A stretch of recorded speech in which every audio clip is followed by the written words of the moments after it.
안녕하세요. 주간 박진영입니다. 서울의 소리와 민주진영 박진영 시사의 품격에서 공동으로 손출하고 있습니다. 저희가 지난주에 이 설 명절이다 보니까 한 주 쉬었는데요. 굉장히 오랜만에 이렇게 시청자들 찾아뵙는 것 같습니다. 제 옆에는 오늘도 같이 진행하시는 우리 백종원 박사님 나오셨습니다. 반갑습니다. 부천시갑 예비후보 요리는 백종원, 정치는 백종원입니다. 새해 복 많이 받으셨죠? 새해 복 많이 받으세요. 내년 설에는 윤석열 없는 설이 되기를 진심으로 진짜 기원하면서 또 저희가 행동으로 열심히 싸워야 되지 않느냐 뭐 그런 생각이 듭니다. 우리 백 박사님은 명절 동안 뭐 하셨어요? 저는 지역구에서 설날에도 우리 캠프에서 저를 또 내보내더라고요. 새벽에. 출동, 지역 출동. 예. 왜냐하면 이제 저희 지역구 이제 기독교는 아닌데 뭐 절이나 성당 같은 경우는 합동 제사 같은 것들을 하기 때문에 저만 나가 있었습니다. 부천시 전체 후보들 중에. 그 부천 토백이라서 그런 거네, 그거는. 제가 한 30년 살아서 잘 알죠, 포인트를. 보통 이제 고향에 이제 부모님들 계시는 분들은 정치인들도 고향에 잠깐 갔다 오거든요. 근데 부모님들도 전부 다 부천 사시니까. 처가 친가 다 부천에 사시니까. 부천에 가끔 새 많이 냈네. 그거 아세요? 저기 그 종교 투표 성향 아세요? 네. 기독교인들은 우리 교회 나오는 사람 찍어주는 경향이 있고 천주교인들은 천주교인 좀 잘 찍어줘요. 저는 잘 모르겠어요. 그럼 저는 이제 그 장가를 가면서 이제 교회로 교회를 다니기 시작을 했는데 이제 저희 지역구에 있는 교회로 다시 좀 저희가 등록을 했어요. 거의 큰 교회 다녀야 돼. 예. 근데 제가 또 지역구에 있는 가톨릭대에서 10년간 학생들을 가르쳤잖아요. 그럼 자 일단은 저기 기독교와 가톨릭 해결됐네. 네, 일단은. 어떤 정치인들은 종교 물으면 기불릭이라고 해요. 기독교, 불교, 가톨릭이다 이렇게 이야기하는데 모르겠어요. 그 미국 같은 경우에 미국은 다 뭐 기독교인들이잖아요. 거의 다 기독교인인데 침례교, 감리교는 저쪽 그 공화당 쪽이 많고 장로교는 또 민주당 쪽이 많고 그런 또 차이가 있다고 하더라고. 근데 또 한국은 약간 좀 성향이 좀 틀린 것 같아요. 감리교 같은 경우는 조금 더 진보적인, 제가 알기로 그렇습니다. 개혁적인 또. 저는 종교가 저는 가톨릭인 것 같아요. 느낌에. 세를 받으셨습니까? 아니요, 그런 적 없고 성당도 가본 적. 성당은 관광지 돌면서 성당 가서 기도 한번 하는 게 다른데 예전에는 이제 불교라고 했어요. 2002년 대선 때 제가 노무현 캠프에 불교 담당을 했어요. 실무를 하고 이제 전국에 절 다 돌아다니고 뭐 그렇게 했었는데 나이가 들면서 카톨릭으로 조금 좀 땡겨요. 그런 느낌이 있는 게 아니라 성당 관광을 많이 다 해서 그런 것 같아요. 느낌이. 어떤 성당에 가면은 저거 뭐지 그 모자이크라고 합니까? 스탠드 글라스 이런 거 해가지고 빛이 들어오는데 그게 느낌이 그 허공에 걸려 있는 예수님이나 십자가가 막 나한테 막 빛이 확 들어오도록 그런 설계가 있다 그러대요. 그게 보니까. 이제 중세 시대 때 이것도 뭐 제가 또 1시간 강의짜리인데 중세 시대 때 전제군주잖아요. 그러니까 이제 종교와 이제 정치가 하나로 되는 우상화되고 멋있어 보이고 그런 좀 이미지를 보이게 하기 위해서 성당에 빛을 딱 들어오게 하는 그런 게 있었던 중세 시대. 그때 그 미술 건축물들이 다 그래요. 보통 이제 유럽 같은 데 여행 가면 이게 거의 뭐 성당 투어잖아. 그렇죠, 성당 투어잖아. 모든 성당을 다 가봤는데 제가 가우디 성당을 가봤어요. 바르셀로나에. 뭐 파밀리아 성당인가 뭐 거기를 갔는데 느낌이 어떤 느낌이 드냐면은 공중에 예수님이 매달려 있어요. 매달려 있는데 빛이 비춰가지고 나한테 막 이렇게 다가오는 이런 느낌이 들더라고. 그래서 내가 나한테 뭐 영적인 게 오나는데 이런 느낌을 받았어요. 그래서 물어봤더니 말씀하신 것처럼 빛과 그런 장치 설계가 돼 있다고 하더라고요. 빛과 소리까지 합니다. 그래서 소리도 웅장함을 느낄 수 있게 신의 목소리로 들릴 수 있게 설계를 합니다. 그런 느낌을 받았어요. 진짜. 그래서 유럽에 있는 콘서트홀이 300년 전에 지어졌는데도 지금의 콘서트홀보다 음향 효과가 더 좋다고 그래요. 그렇구나. 하여튼 저희가 또 뜬금없이 종교의 근황 이야기를 묻다가 이제 종교 이야기를 좀 했습니다. 모든 종교는 인간을 위해서 좋은 역할을 한다고 그렇죠. 저는 믿고 있습니다. 네. 지금 이 시대 종교의 역할이 좀 더 커져야 될 것 그렇죠. 같아요. 지금 네, 너무 국민의 도탄에 빠지게 하는 정권이기 때문에. 아니, 우리 저기 댓글 다시는 분들 보니까 가톨릭들이 많으신 모양이네. 네. 네. 저도 뭐 어디 가면 가톨릭이다라고 이야기를 하고 싶은데 제가 아는 게 없어가지고. 네. 자, 뭐 개인적으로 다른 일들은 지금 뭐 하시고 있는 거 좀 소개해 주시죠. 본인하고 있는 지금 선거운동이라든가. 네.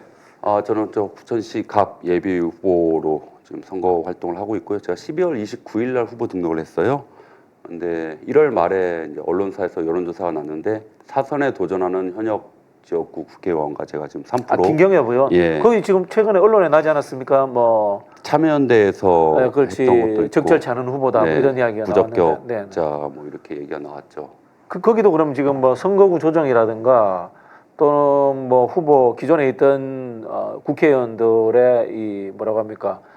그만하도록 하는 거 이런 이야기가 좀 나오고 있나요? 그 지금 선거구 획정이 안 돼서 사실 부천이 지금 국회의원 선거가 몇 개예요? 4개죠. 4개. 네. 인구는 78만.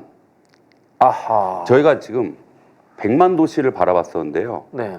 86만 제가 29살 시원할 때 네. 그때 지금 78만. 근데 거기에 네. 사실은 또 외국인들이 포함이 돼 있어요. 5만 명 가량. 예. 그럼 실제로 한국인은 한 70만 대 초반이네요. 네. 자, 그럼 자, 4개인데 인구가 75만이 더 줄어들 가능성이 있다. 네. 현재 국회의원이 다 민주당이에요? 다 민주당입니다. 4명이. 5선, 4선, 3선. 5선은 김상희 의원, 네. 서른 의원, 서른 의원. 서른, 김상희, 김경엽, 이제 초선 서영석 의원. 초선 서영석. 네. 그럼 서영석 의원 빼고 나머지 3분은 다 용태론에 지금 시달리고 있겠네요. 그렇죠. 그 당대표께서도 세수는 세부대 미래로 가야 된다 이렇게 직접 SNS에 올리셨잖아요. 네네. 지역에서도 굉장히 다선에 대한 피로감이 있긴 합니다. 예. 그럼 뭐 지금 이제 이재명 대표가 다선들한테 전화했다 뭐 이런 이야기가 있지 않습니까? 공천은 이 갈등이 생길 수밖에 없어요. 그렇죠. 그 과정인데 이게 끝나고 나면은 선거에 도움이 되는 거고요. 또 역사적으로 그 당시가 혁신이었다라고 이렇게 우리가 평가를 하게 되는 겁니다. 2016년대에도 안철수 등이 뭐 20명 이상이 탈당을 해버렸잖아요. 그때도 대혼란이라고 그랬어요. 선거 진다 그랬어요. 근데 총선 가서 이겼고, 그렇죠. 그리고 그 평가가 혁신 공천의 덕분이다. 문재인, 김종인 라인에서 공천을 주도했습니다만은 그 힘을 가지고 대선 승리 원동력이 됐거든요.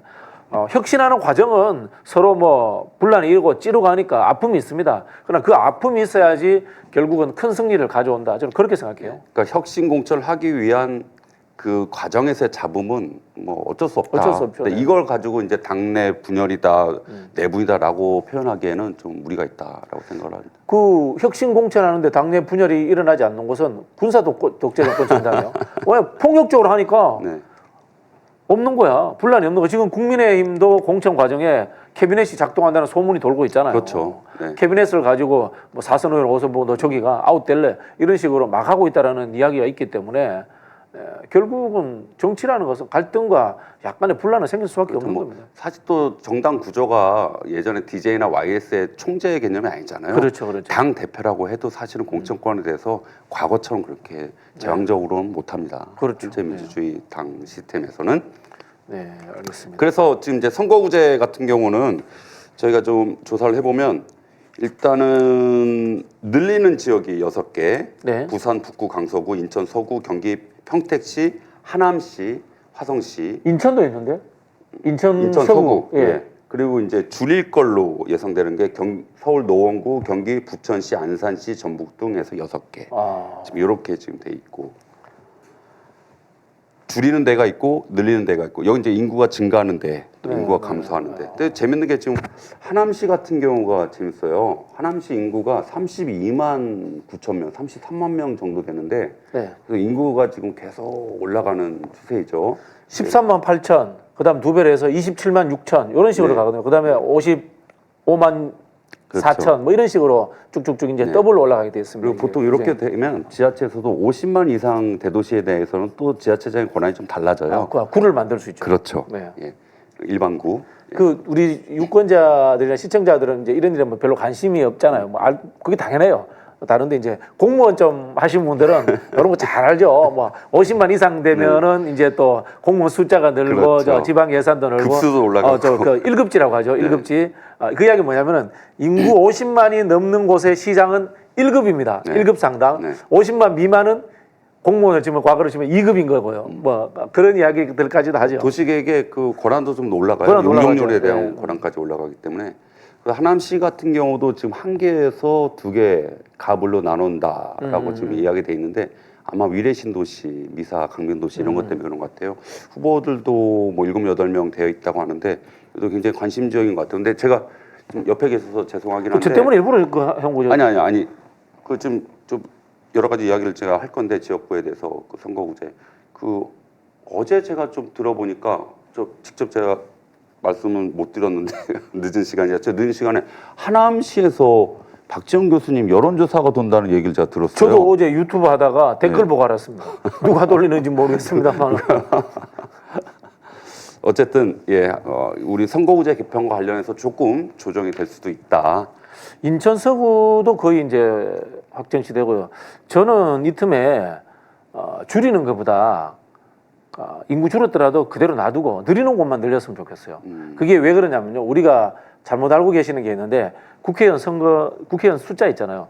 국회의원 숫자를 헌법에는 200명 이상으로 한다라고 돼 있어요. 맞습니다. 그래서 300명 미만이 없어요. 그리고 우리가 국회의원 숫자가 301명까지 늘어본 적이 있어요. 국회의원 숫자는 늘려야 됩니다. 늘려야지 특권이 줄어듭니다. 늘려야지 주권이 줄어들고요. 늘려야지만이 일을 조금이라도 더 합니다. 다만 국회의원을 지원하는 보좌관이라든가 뭐 그런 숫자들, 그다음에 잡다한 특권들은 없애는 게 맞아요. 예를 들자면 유럽 같은 경우에는 보좌관 숫자가 거의 없어요. 대부분 어디서 하냐면은 정당의 정책 연구위원들, 그렇죠. 그다음에 국회 연구위원들이 지원을 하지.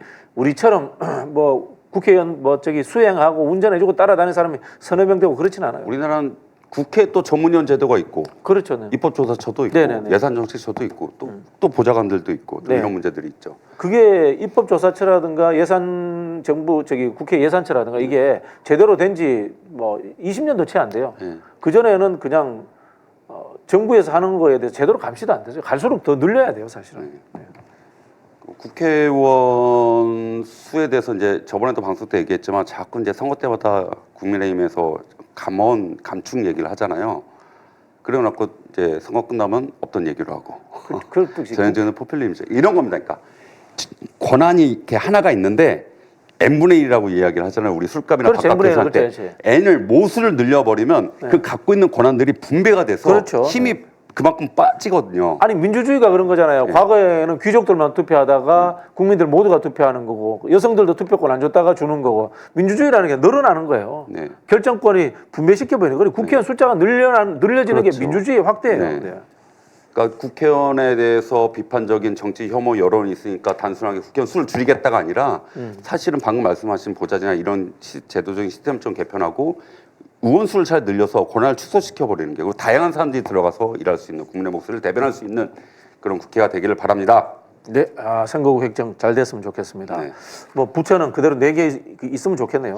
부천 같은 경우는 지금 인구 감소 추세이긴 한데 예를 들어 뭐 대장 신도시도 있고요. 저희 지역에도 역곡 공공주택 지구가 들어오고, 뭐 안에서의 이동도 있지만 사실 외부에서도 유입이 되거든요. 그래서 인구 감소 추세가 여기서 조금 더 다시 올라갈 수도 있다, 이런 가능성도 좀 미래를 좀 예측하고 있으면 좋겠어요. 왜냐하면 3개 됐다 다시 또 4개 되는 상황이 또 어렵잖아요. 그 이제 제가 보기엔 이런 것 같아요. 지금 어떻게 하냐면은 더블 올라가거든. 10만 됐다가 10만 되면 1명.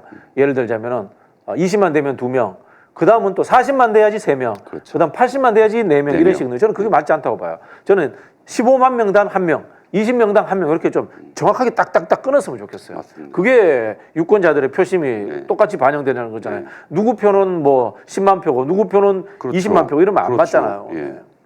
정확하게 좀 정하는 게, 범위를 정하는 게 아니라 딱 숫자를 그냥 기준을 정해버리는 게 나을 것 같아요. 자, 근데 선거구 획정은 예전에 좀 이랬습니다. 19대는 44일 전, 20대는 42일 전, 21대는 39일 전. 사실 좀 직전에 나오는 경향들이 있어요. 제가 18대 때 선거구 획정위원회 실무자였어요. 그때 이제 여야 협상하던 원내대표가 협상하던 제가 따라 들어갔어요. 따라 들어갔는데 와 무서웠습니다. 뭐 선거구를 여기에 인구가 몇 명인데 줄이자 이렇게 이야기 안 합니다.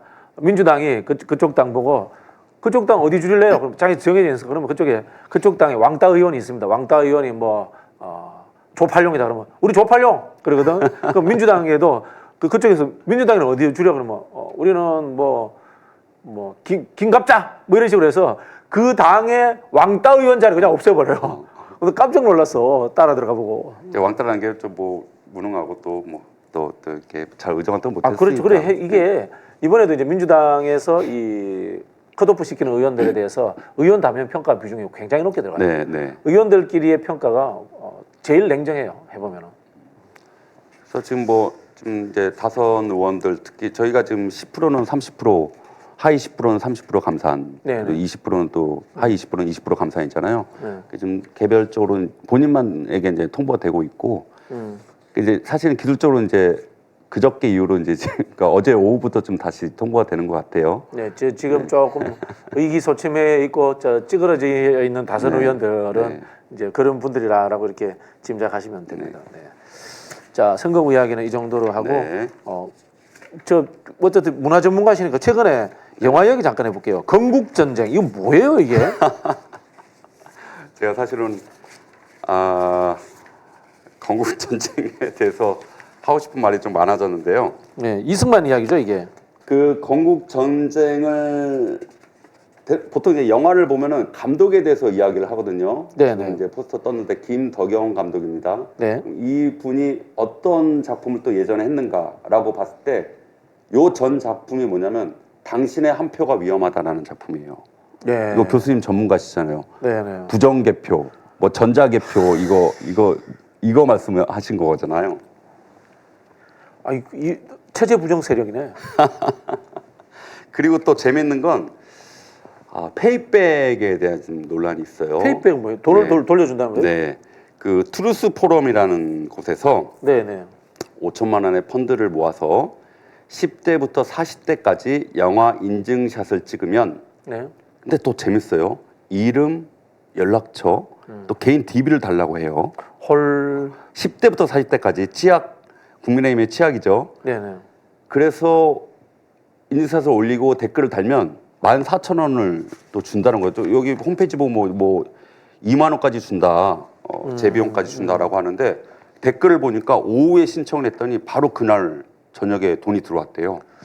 근데 이거 법적으로 문제 없습니까? 그래서 사실은 이런 것들을 통제하는 게 영진이거든요. 예, 영화진흥위원회. 영화진흥위원회. 이게 시장 교란 행위에 해당이 되고, 그렇죠. 이렇게 되면 영화진흥위원회에서 어떤 법적 제재 내지는 경고 조치를 하게 되거든요. 네, 네. 근데 이게 지금 재밌는 구조가 방통위나 방심위처럼 영진이의 위원장이 지금 공석입니다. 그리고 지금 영진이 위원장이 한 분이 6월 달에 또 관두게 돼요. 임기가 끝나요. 위원 중에 한 분인데. 예. 네. 위원이 9명이 있는데 위원회 호선으로 위원장을 만들게 되거든요. 네, 네. 공석인 게 7년 만에 지금 공석이 된 상황이고, 예전에 영화계 블랙리스트 사건 있었잖아요. 네네. 우리 지금 유인촌 문체부 장관이시잖아요. 네네. 예. 영진이 위원장을 본인들의 입맛에 맞는 사람을 선출하려고 하는 의도가 있는 것 같아요. 지금 계속 공석으로 두고 있고, 그 위원이 호선해야 되는데 위원 한 명이 6월까지 임기가 만료가 되니 그때까지 지금 기다리는 것 같아요. 제 네네. 생각에는. 그래서 네네. 왜냐하면 영진의 기능이 이런 겁니다. 네네. 지금 시장 교란 행위를 하고 있는데, 네네. 예. 그 영진이가 코비스라는 사이트를 통해 가지고 네네. 실시간 집계를 해요. 그렇죠, 그렇죠. 예, 표가 얼마나 팔렸는지, 관람객 순위 수는 올라가잖아요, 예, 벌써. 어떻게 네. 되는지. 이게 지금 관람객 수가 보니까 43만 명이라고 해요. 네네. 예, 예. 근데 지금 이게 지금 웃긴 거죠. 지금 공짜로 보는 영화인가 된 이게 거죠. 느낌이 건국전쟁이라는 게 우파 영화를 표방하잖아요. 네. 과거도 아니죠. 최근 이제 서울의 봄이 1,000명 가까이 봤는데 이걸 억지로 뛰어넘게 하기 위해서 이상한 그 불공정한 마케팅을 쓰고 네. 있다라고 이렇게 이제 말씀하시는 시장 거잖아요. 교란행위. 예, 그러니까 예. 근데 또 서울의 봄이랑 비교를 할게요. 서울의 봄은 시장 교란행위 하나도 없었잖아요. 네네네. 2월 1일 개봉 후 43만 명 건국전쟁. 네네. 서울의 봄 개봉 4일 만에 100만 명 관람. 현재 1,300만 명. 네네.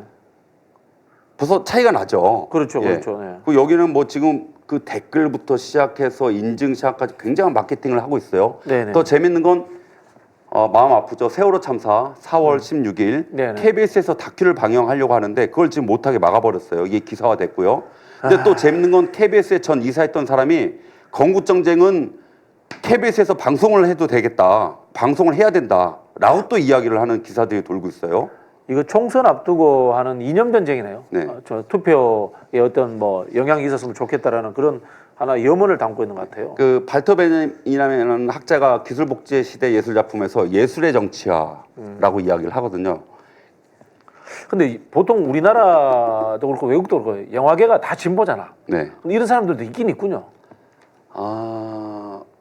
뭐 전체가 다 그렇진 않죠. 네. 근데 지금 그 트루스 포럼이라는 데가 보니까 네. 나무위키에서 제가 좀 내용을 조사해봤는데 박근혜 탄핵 반대, 4.15 총선 부정선거 주장, 프랑스 혁명 부정, 복지제도 전면 폐지.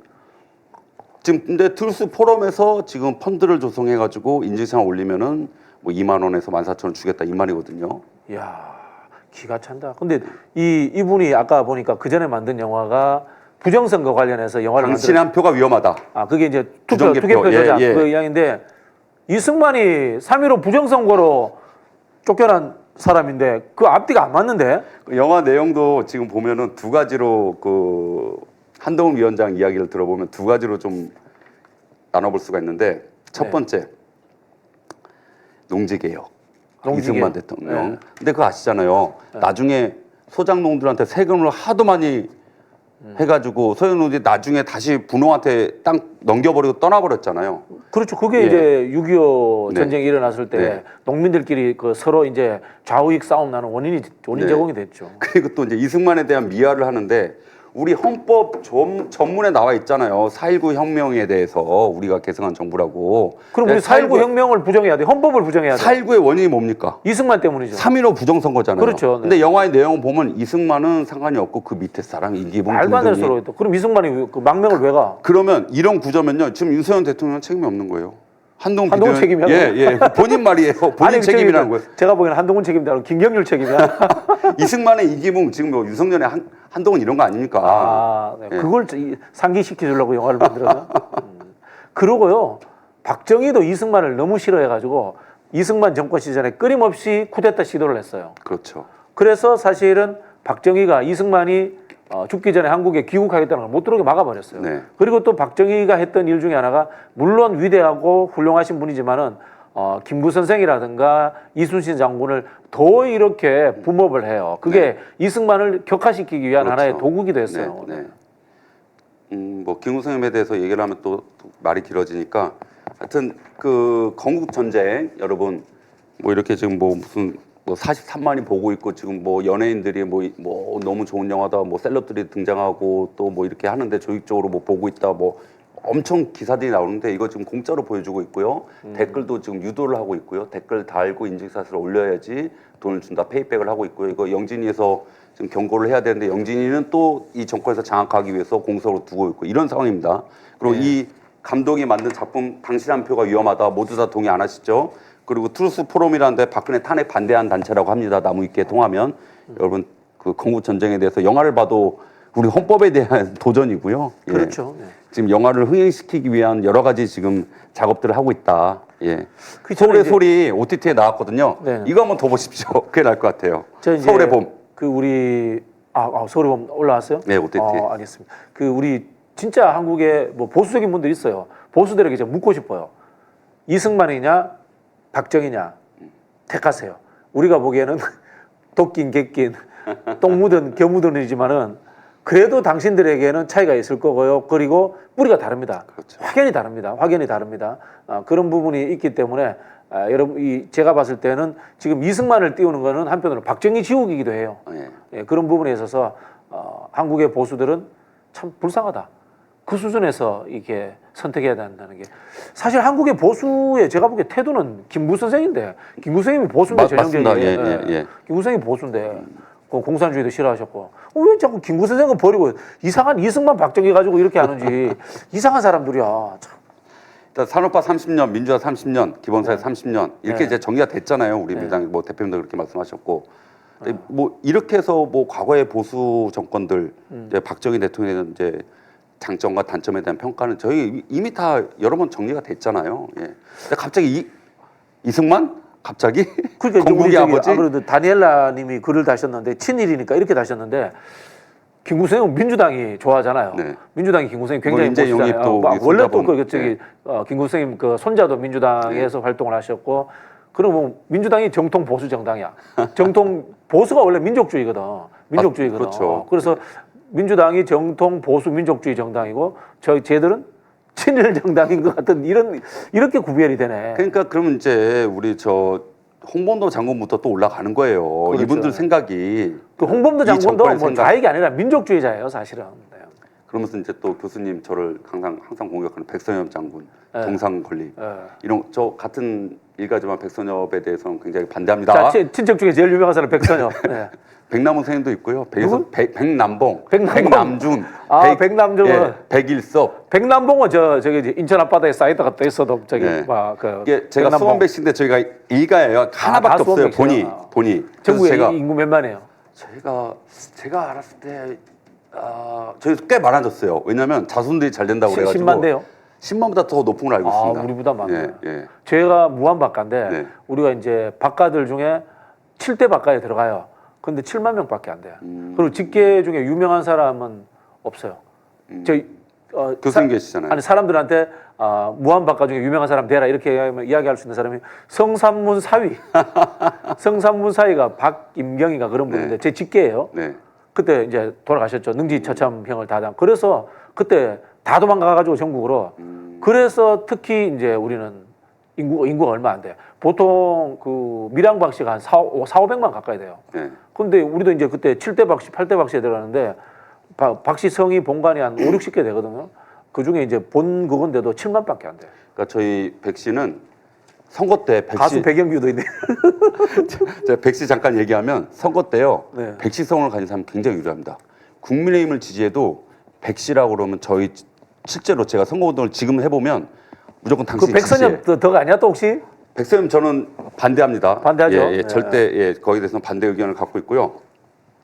이승만 대통령 이야기하니까 갑자기 서승만이 생각나네. 승만이 너무 구라치고 이렇게 누가 우리 서승만 박사님 또 문화예술계 전문가라서 승만이 그 빨리 이 뭐야 이거 무슨 전쟁이고 건국 전쟁 보고 빨리 저거 내세요. 성명 내세요. 아니 또 문화예술의 전문가고 사실 코미디언만 한 게 아니거든요. 뭐 그렇죠. 마당놀이 연출부터 작가도 하시는 또 행정학 박사도 하셔서 이번 국회에 좀 서승만 박사님 같은 분도 좀 문화예술계 대변을 해서 들어가시면 참 좋을 것 같다라는 생각도 합니다. 자, 저희가 건국 전쟁의 히트 이유 파헤쳐 드렸습니다. 공정하지 않습니다. 여러분들 잘 아셔야 됩니다. 자, 마지막으로 이제 도이치모터스 디올백 그다음에 이 김혜경 여사의 법카 요 주제로 넘어가 보겠습니다. 네. 김혜경 여사가 2021년입니다. 8월 네. 6명의 밥값으로 이제 10만 원을 썼다. 네네. 그래서 이걸 이제 불법 기부 행위, 공직선거법상 이번에 기소가 됐죠. 갑자기 내가 생각났다. 수원백 씨 중에 조금 제가 존경하는 분, YWK님이 댓글 달았는데 백규환 선생님. 백규환 선생님. 백규환 선생님 보고 싶네요. 저 근데 어릴 때 실제로 저 만났어요. 그래요? 그거 어떻게 만난지 아세요? 네. 어떤 이제 현장이었는데 네. 시현장이었죠. 거리에 도포 있고. 예. 선생님 저 백신다. 그냥 바로 안아주세요. 우리 저기 백은종 서울의 소리 백은종 선생님. 백은종 선생님 대표님 그 서울대병원 계실 때 제가 갔거든요. 네. 근데 물론 서울의 소리 이제 제가 가을부터 출연했으니까 바로 이렇게 안아주세요. 백시들이 그렇습니다. 네. 요 얘기도 한마디 해야 되겠다. 재밌게. 네. 제가 어릴 때 고민이었어요. 네. 왜 백씨 중에는 유명 인물이 없나? 저도 교수님처럼. 100만 원? 그래서 가만히 생각을 해봤더니 백범? 저 김구선생이 왜냐면 백범 일기 뭐 이렇게 돼 있잖아요. 네. 백범이라는 사람이 우리 일가인가? 근데 또 김구선생님이고. 그 제가 그 족보를 쭉 보고 이렇게 물어보니까 문화예술계 쪽으로 좀 많은 관직을 하셨더라고요. 예전에도. 그래서 제가 그 피를 이어받아가지고 문화 콘텐츠 이렇게 또 하고 있나 봐요. 백시 저는 생각나는 사람이 백투더 퓨처?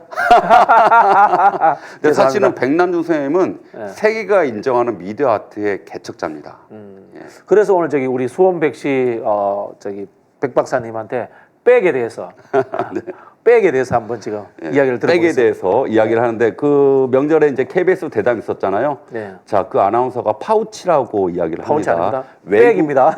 외국 회사에서 만든 작은 파우치라고 하는데요. 외국 회사는 루에서 시작해서 통으로 끝나는 124조의 며칠을 올리는 외국 회사가 만든 디올. 그거를 작은 파우치라고 표현을 하니 디올, 우리는 다이알비노. 네, 뭐 300만 원 이상 된다고 하고요. 네네. 자, 김혜영 여사 이제 10만 원 저 법인카드 쓴 거죠. 네. 자, 도이치모터스 22억 정도라고 이제 기사에 나와 있는데 20년 11월에 중앙지검에 배정이 됐습니다. 네. 그 자기 어머니랑 자기랑 네네. 주가 조작 의혹, 네네. 뭐 도이치 그 사건 뭐 다 아시잖아요. 도이치모터스에 무슨 뭐 팀장인가 뭐 또 했다 뭐 그렇게 네네. 얘기를 하는데 뭐 네네. 내부 정보. 자, 2010년 11월에 중앙지검에 배정된 사건은 그것도 금액도 수십억이 되는데 22억이라고 하는데 수십억이 되는데 아직도 결과가 안 나오고 있고 네. 2021년도에 그 10만 원 쓴 거는 또 기소를 하고 있고 이게 몇 배 차이, 몇 배인지 할 수도 없네요. 1000배, 10,000배 정도 되는 것 같은데. 또 선거 앞두고 이렇게 하는 거 아닙니까? 그렇죠. 제가 요거 그 법카 문제는 다시 한번 정확하게 설명을 드리겠습니다. 2021년 8월에 있었던 일입니다. 자, 6명이 식사를 했는데요. 김혜경 여사가 자신이 먹은 밥값에 해당되는 돈을 계산을 하고 나갔습니다. 그건 무슨 뜻입니까? 푼바이. 우리말로 더치페이 했다는 뜻입니다. 네, 본인은 더치페이 하고 나갔다는 뜻입니다. 근데 남아있던 사람이 경기도청 법카를 가지고 5사람분을 계산을 그렇죠. 한 겁니다. 자, 그러면은 김혜경 여사는 자기 돈 계산하고 나갔는데 남아있는 사람한테 시켰다는 증거가 있습니까? 또 남아있는 사람이 김혜경 여사의 명령을 들어야 될 위치에 있는 게 아닙니다. 이 사람은 공무원입니다. 그럼 이게 아무 관련이 없는 그렇죠. 겁니다. 억지로 엮었다라고 이렇게 볼 수밖에 없는 거고요. 이 법카 문제가 굉장히 중요한 게요. 지난 대선에 30, 40대 여성표들이 우리가 예상했던 것보다 4, 5% 적게 나왔습니다. 패배에 중요한 역할이 됐고요. 또 하나의 기점인 그 당시 경쟁했던 후보인 이낙연 후보가 이재명 대표의 선대위원장을 맡는 조건으로서 법카와 관련 사과를 하고 했습니다. 사과 요구했죠. 그때 저 현근택 변호사, 그다음에 저 김병기 의원 등 이제 우리 레드팀 네. 관련했던 분들은 레드팀. 전부 다 반대했습니다. 왜 반대했냐면요. 당시에뿐만이 아니고요. 대한민국 건국 이야기가 나옵니다만은 정부 수립 이후에 공직 사회에서 법카를 그렇게 쓰는 건 다 써왔어요. 물론 나쁜 관행입니다만은 원희룡의 오마카세 기억나시죠, 그죠? 네. 그리고 검찰총장 특활비 기억나시죠? 그렇죠. 훨씬 더 많은 금액들이 그런 식으로 쓰여왔던 거고 다른 단체장들도 한번 오픈해보자. 이거는 범죄라고 할 수 없는 거다라고 저희가 문개고하자라고 했어요. 근데 같은 당내의 유력 정치인이 아주 중요한 정치적 판단의 조건으로 내거니까 이걸 그 당시 이재명 후보가 수용할 수밖에 없었던 거고 이게 0.7% 지는데 굉장히 큰 도화선이 됐다라는 말씀을 제가 다시금 드리는 거예요. 그래서 지금도 이걸 혹시나 민주당 정치인들이 세세하게 따져서 변명하고 하실 필요 없습니다. 변명하는 순간 프레임에 걸려듭니다. 이거는 그냥 뭉개는 겁니다. 뭉개는 거고 이 이야기 나오면은 그럼 디올백은 그렇죠. 그럼 김건희의 도이치모터스 주가 조작은 이렇게 해서 되치기를 해서 엎어가야 되는 겁니다. 그러니까 이것도 지금 쌍특검 안에 들어가 있잖아요. 근데 이게 재밌잖아요. 50억 클럽 또 이제 도이치모터스 거부했잖아요. 네네. 예. 본인 부인 거는 거부하고 유력한 경쟁자였던 이재명 대표의 김혜경 여사의 10만 원은 바로 기소하고 네네. 이게 바로 여러분이 지금 살고 계시는 대한민국 검찰 정권입니다. 그 법카, 디올백 이런 게 잘 먹혀요. 사실은 이재명 대표가 그 당시에도 이제 대장동 관련해서 엄청나게 공격을 받았잖아요.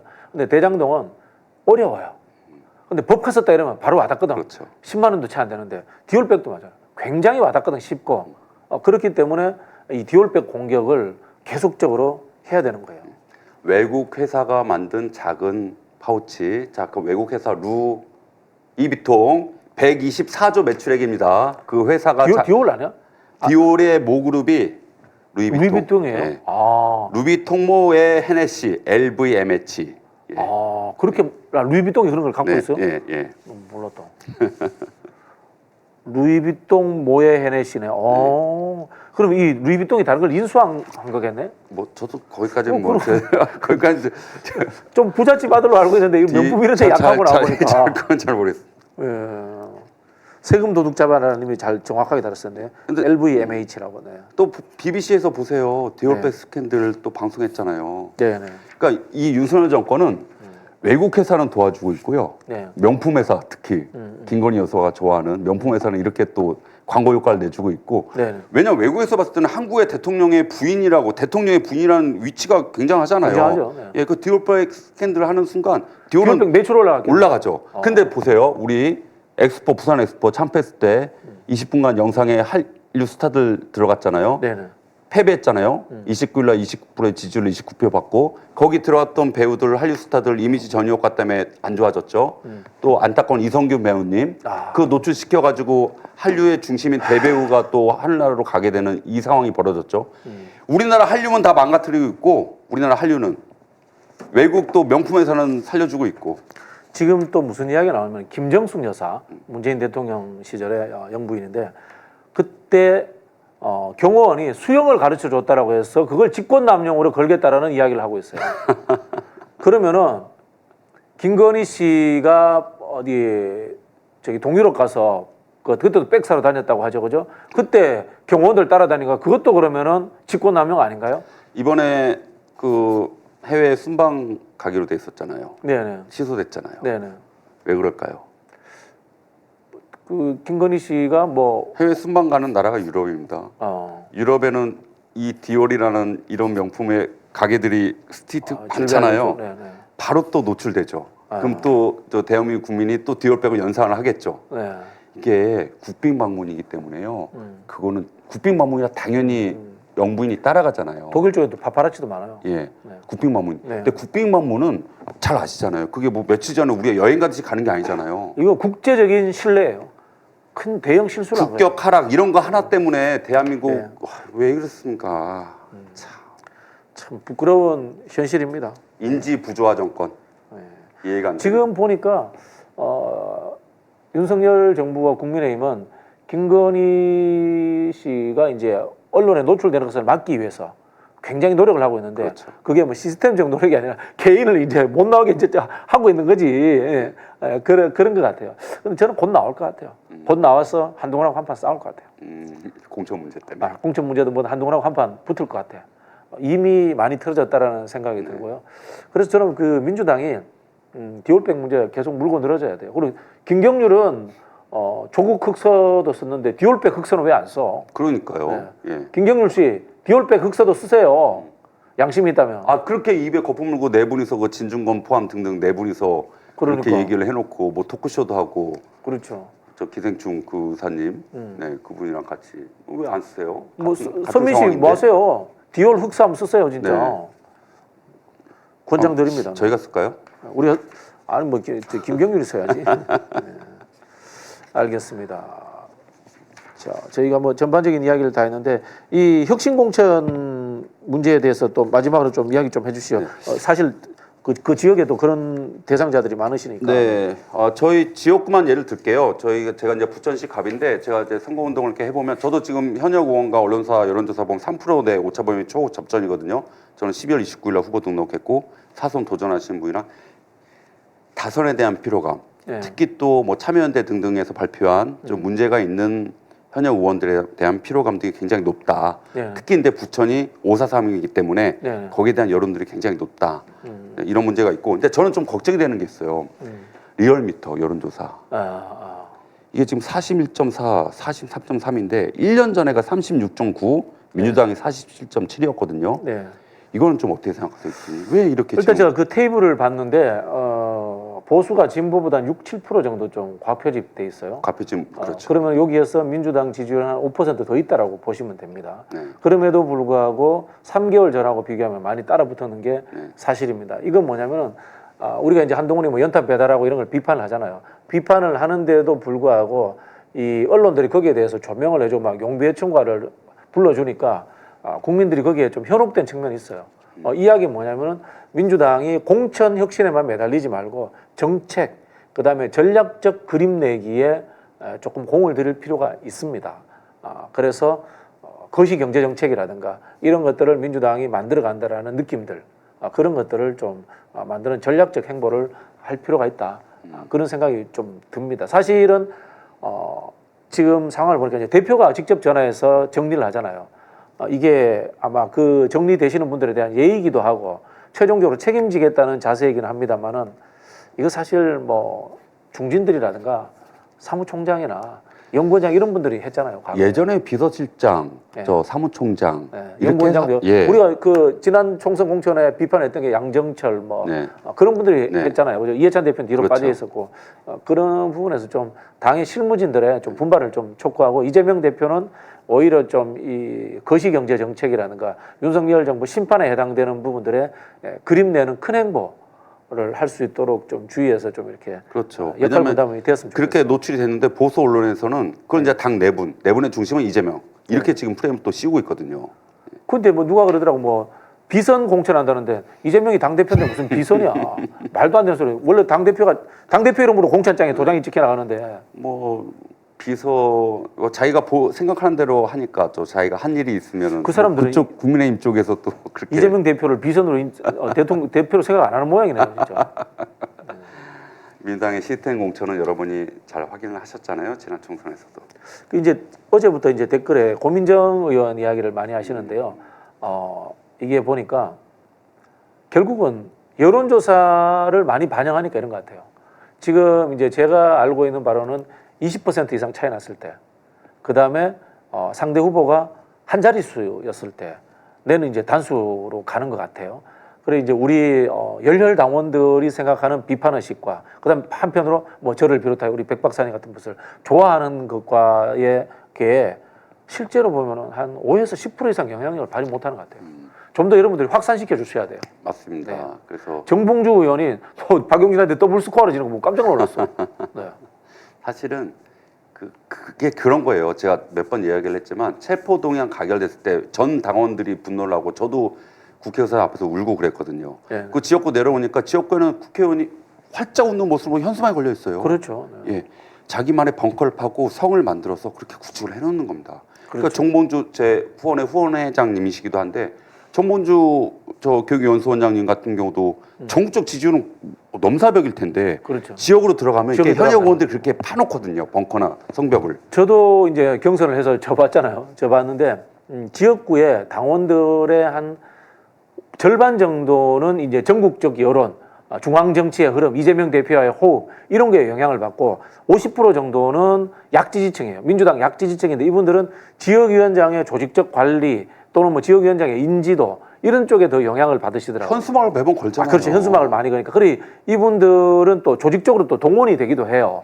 그러다 보니까 현역 위원장이라든가 현역 국회의원들이 중앙 정치에서 큰 비판을 받아도 지역구 단위에서 경선 들어가 보면 그렇죠. 유리한 거야. 네. 그래도 이번에 당에서 경선할 때 또 그 지역의 권리당원에게 또 문자를 또 발송해 주기로 해서 아마 도전자 입장에서는 좀 안심이 됩니다. 하여튼 그럼에도 불구하고 저는 그 당원들을 믿습니다. 정치 지도자가 국민을 믿어야 되듯이 그렇죠. 당에서 정치하겠다는 분들은 무조건 당원들을 믿어야 됩니다. 그렇지 않으면 떠나야 됩니다. 절이 싫으면 중이 떠나는 거예요. 중이 떠나는 거죠. 절이 싫으면 중이 떠나는 거예요. 스님이 떠나는 거죠. 스님이 떠나시는 거예요. 불교 얘기를 하셔가지고 우리가 정교 얘기로 시작을 해서. 네. 그래서 여러분들도 특정인을 미워하는 것도 자유고 욕하셔도 됩니다. 반대로 좋아하는 분이 있으면은 확산시켜서 이야기해 주십시오. 백종원 박사님을 우리 좋아하시는 당원들과 지지자들은 부천에 계시는 연구자들께 전화해 주세요. 오늘 여기 저희 방송 듣는 분들 전부 다 부천에 지인 있으면 전화해서 혹시나 백종원 지지한다는 뭐 오면은 여론조사도 해주고 받아줘 이렇게 전화 한번 쭉 해주세요. 그게 필요합니다. 네, 안 그래도 지금 댓글에 그 백종원 예비후보 지역구 부천시 갑인데 동 이름을 표시해 달라고 해서 동 이름 이야기해 주세요. 예, 역곡 1, 2동, 원미 1, 2동, 신곡 1, 2, 3동, 소사동, 추이동, 도당동 이렇게 10개 동이고요. 010-5211-8022입니다. 제 뭐 페이스북 들어가면 다 공개되어 있는데요. 우리 지인들 많이 연락도 해주시고 부탁드리겠습니다. 지금 보니까 한 500분, 여기에 500분 정도 들어와 있고 거기는 얼마 정도 되십니까? 여기도 예, 그 정도. 한 약 한 1000분 정도 되시는데요. 우리 1000분들이 532명. 저도 부천에 아는 사람이 있어요. 부천에 아는 사람 다 한 사람씩 있습니다. 오늘 저기 시간 내셔가지고 부천에 백종원 도와달라 전화 한 통씩 꼭 좀 해주십시오. 부탁 이렇게 확산되어야지만이 여러분들이 좋아하시는 분 국회에 보낼 수 있고 싫어하시는 분 못 들어오게 막을 수 있는 겁니다. 네. 사실은 이제 후보자 입장에서는 오늘 금요일에 지금 우리 1시 방송이잖아요. 네. 또 우리 캠프에 조직 활동하시는 분들은 일정을 막 잡잖아요. 네, 그럼 이제 후보 어디 와라 저기 와라 근데 제가 이제 금요일은 방송을 해야 됩니다. 다음 주부터는 저희가 우리 백종원 박사님 전화번호를 공개하죠. 네, 공개해가지고 네. 이쪽으로 지인 한 명씩 찾아서 전화번호 연결해 주기를 저희도 운동 삼아 합시다. 그래서 제가 우리 조직본부에도 이렇게 얘기하겠습니다. 캠프에 이 주간 박진영에서 이렇게 우리 열혈 시청자들이 백종원의 진찾기에 돌입을 했다. 도와주시기로 했다. 감사합니다. 백종원 화이팅! 여러분 화이팅! 박진영 화이팅! 네, 알겠습니다. 뭐 저를 좋아하시는 분들도 뭐 제가 뭐 어디 출마할지 모르겠지만은 그런 지역구에 전화해 주시고 이렇게 해 주셔서 확산이 돼야 되는 거예요. 네. 또 그 교수님 그 카페도 하나 만드셨잖아요. 아, 맞다. 카페 이야기해야 되는데. 카페 좀 띄워주세요, 카페. 제가 만든 게 아니고 제 이제 좋아하시는 분들이 박진영과 정치 공방이라는 카페를 만드는데요. 이 공방이라는 게 아마 저기 뭐 싸운다 이런 뜻인 것 같아. 이제 그만 싸워야 되는데. 이중적인데 공방이라는 이제 뭘 만드는 방일 그런 수도 뜻인가요? 있고 또 뭐 싸울 수 있는 뭐 여러 가지 의견들이 다양하게. 오늘 지금 현재 보면 멤버가 39명이네요. 다음 주까지 300명 안 되면은 그 저기 주간 박진영은 중단하는 걸로 하겠습니다. 어디로 가입해야 돼요? 여기 들어가면 되나요? 아, 네이버 카페가 있네요. 여기 저기 위에 그 저기 고정창에 달아주십시오. 네. 네이버 카페에 박진영과 정치공방이라고 검색하시면 바로 뜰 겁니다. 네네. 또 이제 엊그제 만든 거라 39명 그렇습니까? 네. 제가 만든 것도 아닙니다. 네네네. 제가 39명 안에 들어가 있습니다. 저는. 예. 그래서 많은 분들의 참여 부탁드리겠습니다. 자, 뭐 마지막으로 하실 말씀 있으면 하고 끝내시죠. 네. 부천시 갑 예비 후보 백종원입니다. 여러분 010-5211-8022이고요. 이재명 대선 때 정책 투표를 했습니다. 문화 콘텐츠. 이재명 시대 개막을 준비하고 있습니다. 함께 해왔고 앞으로도 함께 할 겁니다. 여러분 도와주십시오. 이재명 시대 개막을 위해서 민주당이 180석 줬는데 뭐 했냐 이런 말씀 많이 듣고 있거든요. 새로운 사람으로 혁신공천에 하는데 백종원 저 예비 후보도 그 안에서 열심히 혁신공천의 대상자가 돼서 열심히 할 테니까 도와주십시오. 여러분. 감사합니다. 네.